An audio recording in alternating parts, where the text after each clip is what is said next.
ত্রিপুরা বিধানসভায় বিজেপি বিধায়ক যাদবলাল নাথকে ঘিরে অশ্লীল ভিডিও বিতর্কের অবসান ঘটল কমিটি অন এথিক্সের প্রতিবেদনের মাধ্যমে।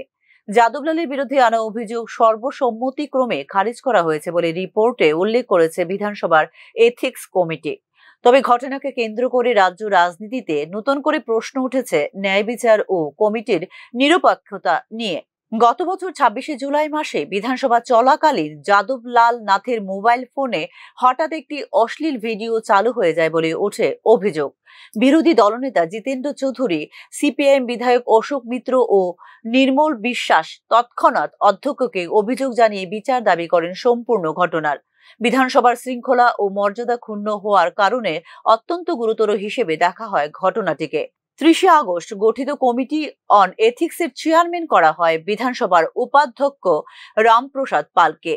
৯ সদস্যের কমিটিতে ছিলেন বিজেপি, সিপিআইএম ও তিপ্রামথার প্রতিনিধিরা।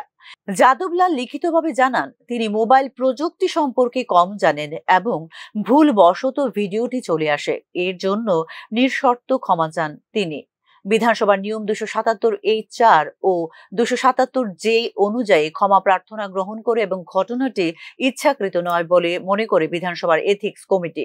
সেই অনুযায়ী দায়মুক্তি দেওয়া হয় বিজেপি বিধায়ককে। তবে এই রিপোর্ট নিয়ে তৈরি হয়েছে তীব্র মতভেদ। কমিটির চূড়ান্ত রিপোর্টে স্বাক্ষর করতে অস্বীকার করেছেন বাম বিধায়ক নয়ন সরকার ও রামু দাস। তাদের দাবি, ৯ জনের কমিটির মধ্যে মাত্র ৪ জন সদস্য রিপোর্টে স্বাক্ষর করেছেন, ফলে এটিকে সর্বসম্মতিক্রমে গৃহীত বলা ভুল। পাশাপাশি বৈঠকে অনুপস্থিত ছিলেন তিপ্রামথার ৩ সদস্য ও বিজেপি বিধায়ককে ক্লিন চিট দেওয়ার ঘটনায় এটি দলের ভেতরে রাজনৈতিক প্রভাব খাটানো বলে মন্তব্য বিরোধীদের। বিধানসভায় নৈতিকতার মানদণ্ড রক্ষার বদলে শাসক দল কি ঘটনাটিকে আড়াল করতে চাইছে তা নিয়েও প্রশ্ন তুলেছেন বিরোধী রাজনৈতিক দলগুলি। অন্যদিকে বিজেপি শিবিরের দাবি, ঘটনাটি প্রযুক্তিগত ভুল ছাড়া কিছু নয় এবং ইতিমধ্যে দুঃখ প্রকাশ করেছেন বিধায়ক, তাই আর টেনে নেওয়ার প্রয়োজন নেই বিষয়টিকে।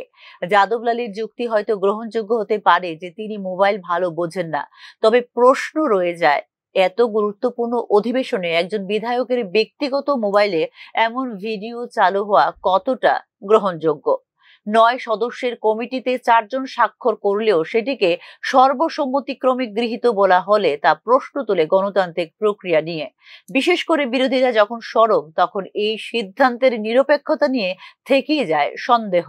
যাদবলাল নাথ আপাতত আইনি ও সাংসদীয় শাস্তি থেকে মুক্তি পেলেও প্রশ্ন থেকে যাচ্ছে বিধানসভার নৈতিক মানদণ্ড ও কমিটির স্বচ্ছতা নিয়েই।